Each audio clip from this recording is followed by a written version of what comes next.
Okay. All right, let's get started. Whew. Let's do this. So this week, well, let's pull up the schedule. This week is a fun week. I like these weeks. Is testing. There are no slides all week. It's all live coding. And there's not necessarily any new concepts that we're covering this week. There's no homework for this week's content. It's all live coding examples meant to help better your testing. So more examples of how to test, a lot of, especially today, just testing tips, showing you how to test with better structure, how to organize your tests, just all kinds of stuff like that. Whenever I do live coding lectures like this, and I'm not, the slides kind of keep me on rails, I'm just going through the slides. Whenever we do live coding, I'm much more open to getting off track a little bit. Not necessarily off track, but if when I prepare live coding examples, I'm just thinking up whatever I think will be most useful for you on your homework assignments. If there's something that especially if a lot of you are struggling with, I would like to focus on that. So if you have questions, more so than most lectures, I'd be happy to, what happens if this, how do I do this, or whatever. I'll be happy to do a coding example of specifically that, even if I deviate a little bit from what I was going to do, as long as I get the same major points that I was going to make out there. So with that, let's do testing tips.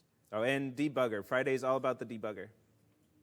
I like getting as much debugger in as I can, which isn't too much. We got so much other stuff to talk about in lecture, but Friday is dedicated to the debugger, and I'm excited. Not to get ahead of myself too much, but on Friday, the debugger. The debugger is one of those things, and I'll probably say this again on Friday. The debugger is one of them things that it takes a little bit of getting used to learn how to use it. But once you learn how to use it, it saves you so much time. The first time I learned how to use the debugger, somebody's like, hey, you can use this, and it'll help you find those bugs quite a bit easier.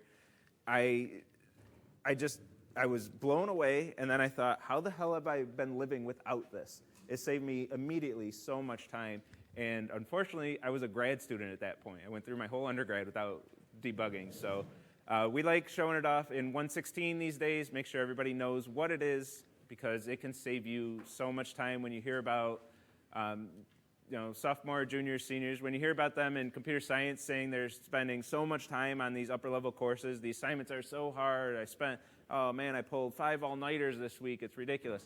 If you learn how to, one, test, hopefully that's, you're getting there pretty well now, but test and run the debugger, you're not going to be spending those all-nighters. You're going to find your bugs a lot quicker. You're going to get those assignments and have a little healthier balance between your school life and your rest of your life. So that's my pitch for the debugger and testing. Students, once they get past 116, 220, and 250, we don't really require testing after those courses, and then nobody tests. Or let me rephrase that. The students we see in office hours don't test. The ones that are out there enjoying their lives, they test and get their stuff done much sooner than everyone else. Okay, anyway, there's my selling points. Today, we want to talk about 3 methods. I already have the code written, and which makes this a little reverse of what I'm going to recommend. I don't know how much I've recommended it in lecture this semester yet, is to write your tests first. All of the assignments are designed to encourage you to write your tests first. It'll give you feedback on your tests before your code. And it can be very much helpful to write your tests first. Today, I only want to focus on tests, so I just have the code already here, and then we'll just focus on the tests. But even if the code wasn't here, we could still write the tests without the code. When you do that, do what we call stubbing out the methods. Just have the method return some fixed value, just so it doesn't have a compiler error, and then write your tests. And then once your tests are good, then write your code. What this does is helps you understand what the exact behavior of that method should be before you write the method. So for this factorial method, fairly straightforward. For each input, what's the expected output? Write up your test cases, and then write your code until you think it might be good. Run your tests. If your tests say it's good, it's good. If the tests say it's not good, you have a failing test case that you can use as a hint as to where your bug is, so you can go fix that bug, preferably using the debugger. We're just going to have the code here. And part of that is that I wrote all these methods a little needlessly complex. So we can't really just look at the code. Maybe factorial you can. But the intent is we can't quite just look at the code and figure out if it's right or not. We're going to write tests to figure out if this code is right or not. So factorial, let's go over what these are supposed to do. N factorial. You've all seen factorial by now. I don't have to go into factorial, but I guess I will. It's the multiplication of 1 to n. I'll multiply all those together. Or 2 to n, I guess. 1 to n, so 1's defined. And as an edge case, well, we should think about that in our test, but 0 factorial is 1, and then factorial of a negative number is an error, which we're going to indicate as -1. I guess I did that through the code instead of any other way like I wanted to. Multiply multiplies two numbers together, but I have this, again, needlessly complex method. This method should be return x times y. That's how you would write, you wouldn't even write a method for it, but that's how you would do it, just multiply. I have all this code. It even uses a helper method with recursion. It's a mess. There's a lot going on here. So let's make sure that this is right through unit testing instead of just looking at this code. If I ask you to look through this code and verify that this returns x times y, you're not going to have a fun time. It's not going to be enjoyable looking through that code. But if you write test cases, call this method with a whole bunch of inputs and check the expected outputs, and it always does what you expect it to do with those test cases, it's going to be a much easier time testing this thing and making sure it is right. So let's write tests for these two methods. And this code is in the repo. I rearranged the weeks. I tried a different schedule last semester. It didn't work out well. I tried to put this week later in the schedule, and it needs to be earlier because you're already doing a lot of testing in your homeworks. So I want this week earlier than later. So I did rearrange it, which is the first time I get to show this is this arrow right here. This will pull the latest changes to the repo. So if you have this repo, you want to check out the code that we're looking at.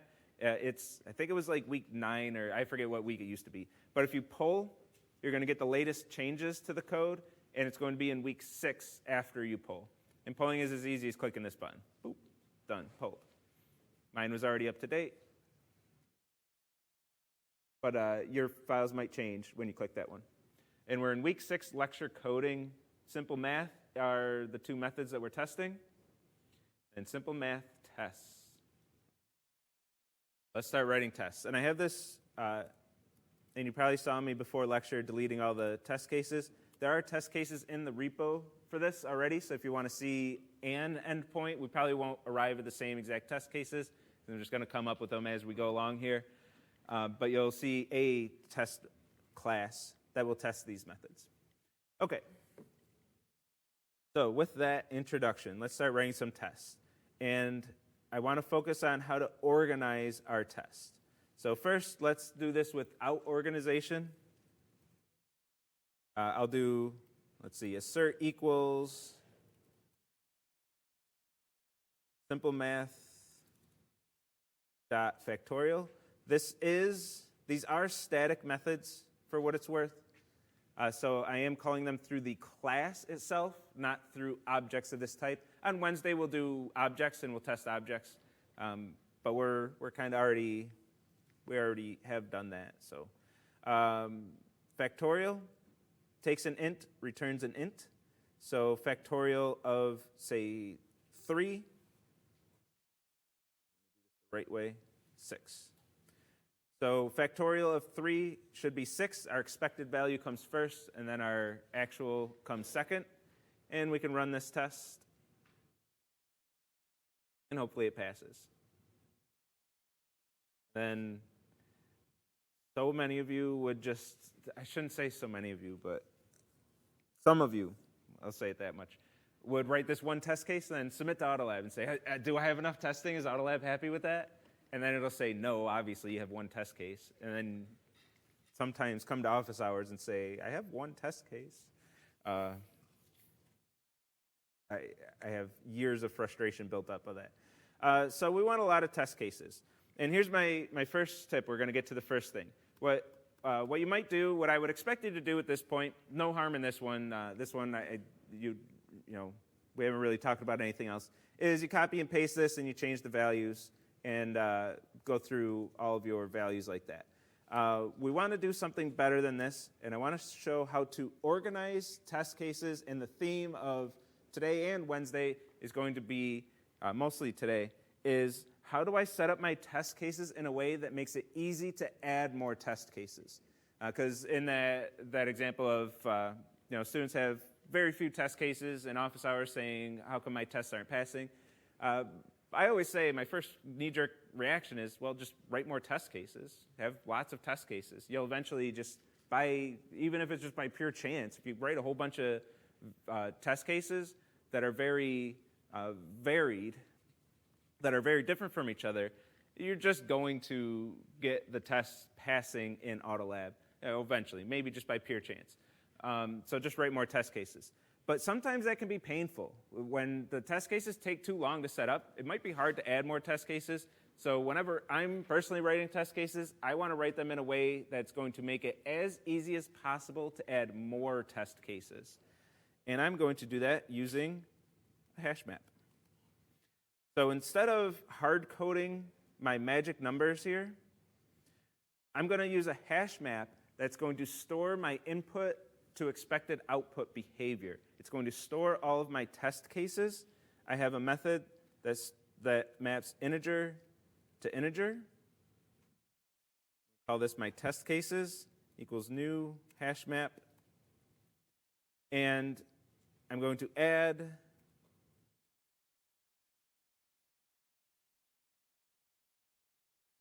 I have an input of 3 and an expected output of 6. I'm going to add my test cases to this data structure and then iterate over this data structure, int, and notice for the, I only, bless you, worth reminding whenever we see this, I only ever use the class types for my primitives when I absolutely have to. So these are integers only when they're type parameters. Otherwise, I'm going to use int. So I'm iterating over integers, but I'm going to store them in a variable of type int. Always, always, always. That's what I'm going to do. If you want to do something else outside of 116, fine. But on the homework, when a method returns an int, don't have it return integer. That will cause issues in Autolab. So rule of thumb, just always use int. And if int gives you an error, then change it to integer. Only when it's a type parameter are we ever going to use integer or capital D double, capital B Boolean, only ever when it's a type parameter in 116. I do that outside of 116 too, because in my mind somewhere I'm like, oh, it'll save memory. I'm not creating an object on the heap. But I think, bless you, but I think the compiler compiles down to primitives anyway, so I don't think I'm actually gaining anything. But anyway, int input in test cases dot key set. I always like to iterate over the keys and then grab the values. You can iterate over both using entries. For whatever reason, I don't like doing that. And then int expected equals test cases dot get input. So now I have access to the input and the expected output.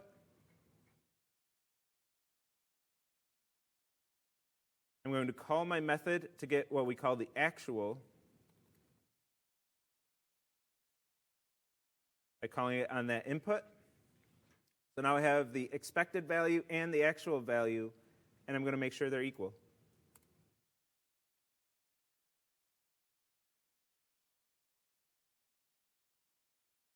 So so far we're doing the same thing that we did in one line of code with 6 lines of code. Sure. But now to add more test cases, I think, maybe this is a little debatable, but I think this is quite a bit easier. 0, 1, 0 factorial is 1, 1 factorial is 1, 2 factorial, 2, 3 factorial, 6, 4 factorial, 6. I'm going to challenge myself in lecture here. 24. 5, I'm going to have to use a calculator soon, 120,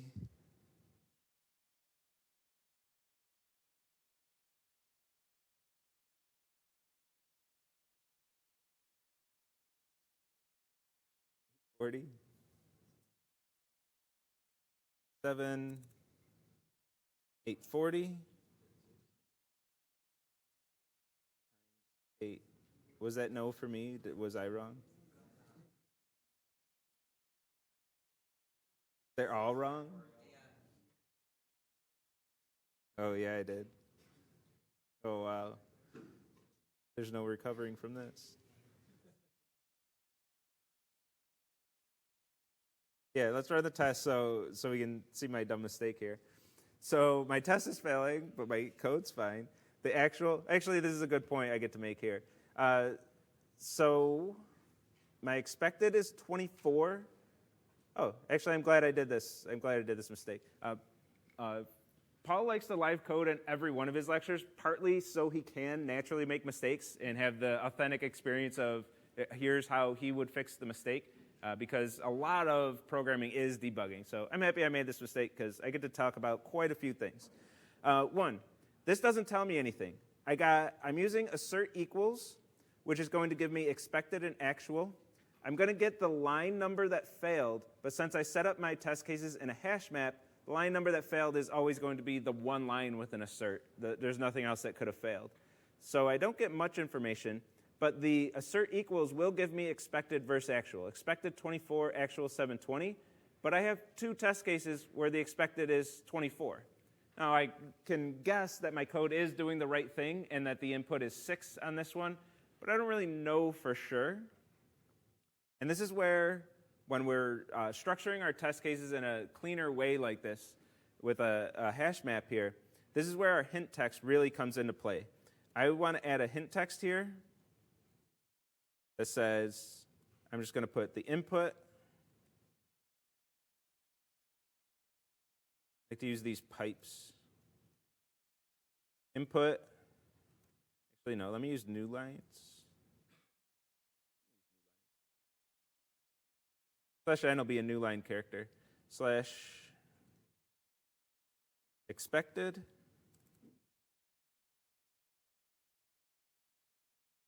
plus actual. We'll capitalize that. And then when I run this test again, we're going to get whatever hint text I put there printed to the screen. So we got input 6, expected 24, actual was 720. Now, there's a temptation here, and a lot of you will succumb to this temptation, and I strongly encourage you to not do this. Don't get in this habit. Don't ever even let yourself develop this habit.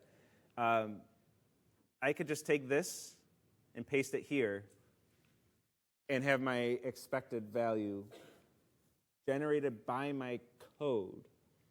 Do not do this. Please, please, please do not do this. I know a lot of you will, but just try not to. The issue here is we're writing test cases. The goal of our test case is to verify that your code is correct. If you're using your code to generate your test cases, you're not testing anything. If you're just saying, well, did my code give me the same thing that my code just gave me, you're not testing anything. Do not use your code to generate your test cases.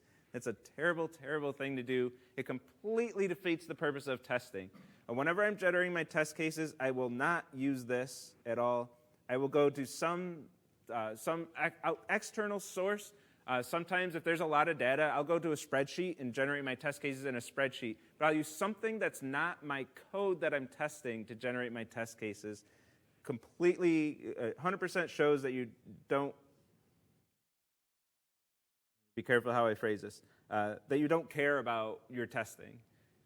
I was going to say you don't understand the testing, but you might understand it and just say, I don't care, I just want to get through this assignment. I don't care if you told me to write the test first, I'm writing the code first and using that to generate my test cases. Maybe you just don't care, but at least internalize why that's such a bad idea. Please, please, please. Because eventually, I mean, yes, this is just a factorial method. The code's right. Like, yeah, fine. But what happens when you develop that habit and then you go out there in the industry, you're writing more complex code and you don't know how to test it. You don't know if the code's right. You're not always going to be confident that the code is correct enough to be able to generate your test cases from. Eventually, you're going to write test cases for code that you are actually genuinely testing because you're not sure if it's right or not. And if you're in the habit of using your code to generate your test cases, you're not going to have the skills and the practice to be able to handle that situation. 40 times 8. And sometimes that means debugging your test cases, and that's fine. Sometimes a test fails. One of two things happen. Your code's wrong or your test's wrong, or both sometimes. But either way, you're going to find the bug eventually. Hopefully. I shouldn't say that. Okay, now these tests pass. And this one, I don't know if I sold the point quite a bit. So let me grab this. I kind of forgot one thing that I wanted to do there. We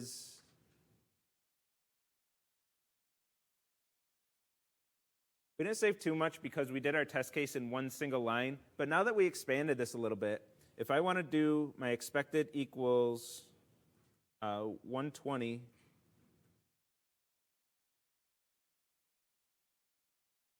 input equals 5, and then run this code. So I left it at one line on the first example, and then you would cut and paste that line, and that actually wasn't much worse than what we ended up doing. It was actually kind of fine. Where it becomes bad and where this organization gives us a lot more power is when we want to do more things, like the hint string. We couldn't really do this hint string the way we were doing things before if we're cut and pasting the hint string. Now we have a lot of cut and pasting to do. If this is hard-coded value, hard-coded value, hard-coded value, hard-coded value, hard-coded value, that's cut and paste and then change multiple things. One of those we could have skipped. Not really. The actual, we have to call the method twice. I don't know, it gets a little awkward to be able to do more than what we did in that first line. So usually you're going to want to declare some variables to keep track of your information and then cut and paste that whole block of code. So if we don't use a hash map, what we'll end up doing is this.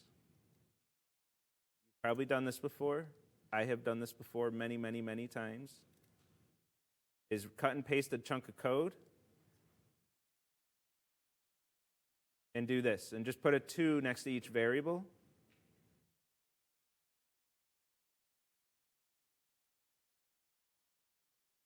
And change your test case.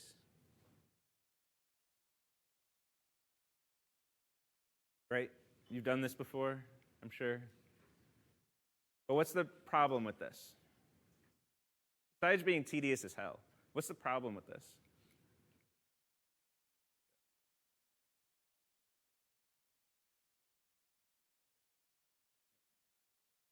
So I'm still using an input of 5 here instead of 6. We're going to miss, eventually you're going to miss one. And it's always, I don't care, but it's always an embarrassing visit for the student coming to office hours when I say, you missed a 2. I've been spending hours on that. And I just in 2 seconds, you missed a 2 there. And then I say some smart-ass thing about, well, you should have organized your test cases with a hash map or something. And then they walk away all embarrassed. And I'm like, well, that was an easy visit. It only takes me 10 seconds, so it's an easy check off a student on the list. So we don't like doing that. If you are going to do this, because sometimes in certain situations, this is, this just is the quickest, dirtiest way to get the test done if you're just need a really hacky solution at some point. Because I still do this from time to time, I ain't going to lie. What I've started doing is when I copy the code, I'll paste the new code above the code that I copied from, because now I'm going to get an error every single place where I need to put my 2s. Well, not exactly, but fix it up here to get the errors to go away. Now I have my 2s. And I'm going to get an error every single place. The ID is going to tell me exactly where I need a 2. I'm not going to be able to miss one here. I do the same thing I did before and input, oh, why do I have an error here? Why does my test case not even run? Well, I missed it too. So if you paste it above, it's a lot harder to make a copy-paste error. But anyway, we're not going to do that at all. We're going to use a hash map and avoid that whole mess. So let me copy this. We have our common cases here. So our uncommon cases. And for this, for our uncommon cases, we're going to go comprehensive on this thing. Every valid input are, actually I want to save 0 for our edge cases. I forgot I wanted to organize it like this. Grab this chunk of code. We want our edge cases. For this, we're going to go comprehensive on this thing. Because we're eventually going to get an error, and it's going to come pretty quick. Factorial, the rate of growth is ridiculous. So this was 8, so let's times 9. Or actually, I could just use the factorial button. Then I ain't going to make a mistake like I did before. 9. 10 factorial. Oh, this one's easy. Slap a 0 on the end. Because one of these test cases, I'm going to get an error. Anybody know why I'm going to get an error? Yep. Exactly. So eventually, the solution is going to be so large that it's going to take more than 31 bits to represent the value. So once I go to the 31st power, because we need 1 bit for the sign bit for positive or negative, and 31 bits left to represent the int. Once we go larger than this value here, which I'll copy just for reference here, once we go larger than this, we're going to start getting errors in our test cases. So we can go all the way up to that number and have a comprehensive list of testing every single valid input for the factorial method when the output is a 32-bit signed integer. I forgot what I just typed. Did I do 12? I don't remember if I typed the right thing. 12. I think we're close to it. I think 13 is the last valid input. 13 is not even valid. We copy this just for reference. What did I mess up here?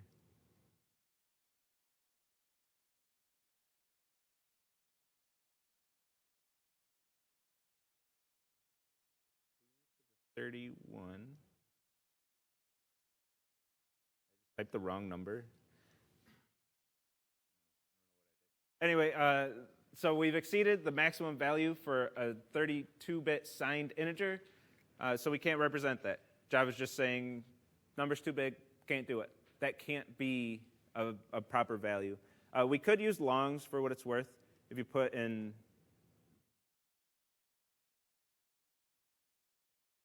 Does that not work anymore?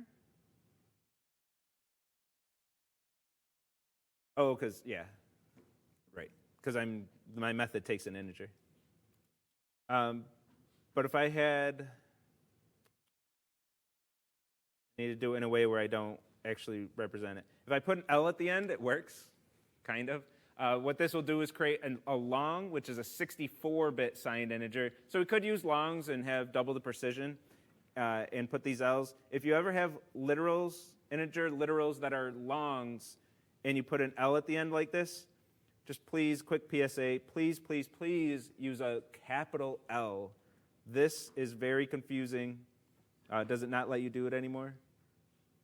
Yeah, it doesn't want you. So it does let you, but it gives you a nice warning, IntelliJ does anyway, that says, please don't do this. Because lowercase l, of course, looks like a 1. You're going to have the wrong values sometimes. This doesn't look like 10 at a glance. It looks like 101. Don't do that, please. So use a capital L, even though lowercase l is allowed. But this now generates a literal long value. Okay. So 13 is no good. Let's get some of our other uncommon cases in here. Negative values are going to map to -1, just based on our spec here. -1, -2. I'm not going comprehensive on this one. Negative a bunch.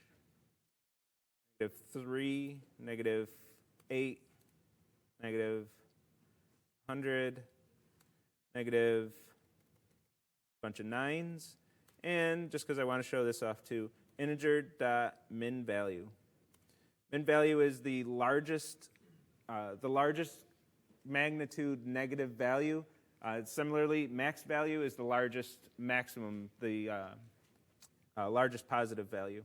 And we can see these constants here. They're written in hex, but they're the largest negative and largest positive values for integers. Can be useful, especially when you're finding like the min or max of something. If you initialize to one of these two values, you know it's going to be so far out there that it's not going to interfere with your logic. And since we're on the topic, double dot positive infinity, bless you. Double dot, bless you. Negative infinity, these can be very helpful for the same reason. Don't use, just because they had to be really confusing, don't use double dot min value. I don't know why they named them like this, but don't use double dot min value for the largest negative double. It is not the largest negative double. It is the smallest positive value, non-zero, that can be represented in a double.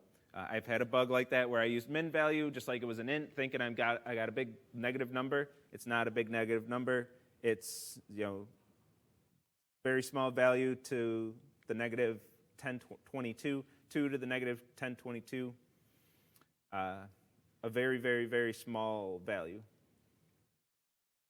Usually not what you want, but if that is what you want, you got it. Okay, so we got a bunch of test cases there. I'm just going to let them sit there while I do my one edge case. 0 should be 1. And now let's run everything. Now, running these before, I used this button right here. Be a little careful using this. When I ran that, and I'm thinking, oh, good, all my tests passed. All I did was run this one test method. I clicked the button next to the method. I want to click the button next to the class, and you see I only have one test that ran here. Run the class, and it's going to run all of your tests. And we passed all those tests. So our factorial method works pretty good. We didn't expect any bugs there. We're just multiplying. We used recursion. Maybe if you're not used to seeing recursion yet, you're a little unsure that this is going to do exactly what we want it to do. But what we did was, for the factorial of n, have our two base cases, and then else, our recursive case, take n times the recursive call of n minus 1. So if factorial does what it's supposed to do, factorial of n minus 1 is going to return n minus 1 times n minus 2 all the way down to 1. It's going to return n minus 1 factorial, and then if I multiply that by n, I just computed n factorial, and I can return that. We're going to start everything off at the base case of n equals 0. n equals 0, we return 1. Then if the input was 1, multiply 1 by 1, we still get 1. N equals 2 is going to get 1, multiply it by 2. N equals 3 gets 2, multiply it by 3. N equals 4 gets 6, multiply it by 4. And up the recursion, it's going to do all that math to do all of the multiplications. So not too crazy. We expected that to work the way we wanted it to. And it did. Even if we weren't, we got test cases, and it worked.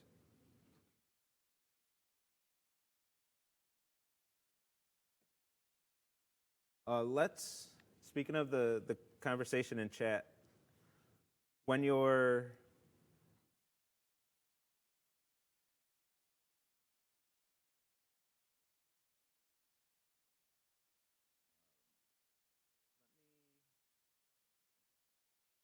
print this regardless of what happens.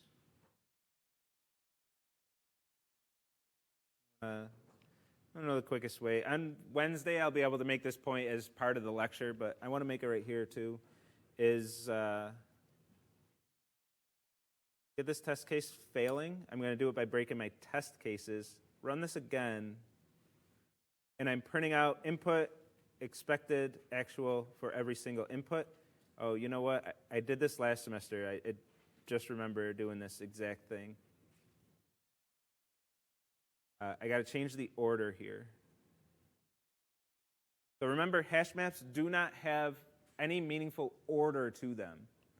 So whatever order you insert your values into the hash map, you're not necessarily getting your test cases ran in that order. So be careful about that. Even though I did 1, 5, 6, 7, 8, I'm always going to get them in numerical order here, just because I have integers as keys, and I think integers below a certain value are all going to be in order by keys. So it still went 1, 2, 3, 4, 5, 6, 7, 8, regardless of my inputs. And if the keys are strings, I'm going to get these in just some wacky order that's not really going to be meaningful to me. And I broke this test case of 8. As soon as I get to 8 and I have an assertion error, that test case failed. It's going to end my tests, and it won't test anything else. This is a bad example because 8 was the last one anyway. So let's break, you know what, let's just break 1. So we print 1, expected 10, actual was 1, assertion error, and no other test cases run. So as soon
beat flows poison like I.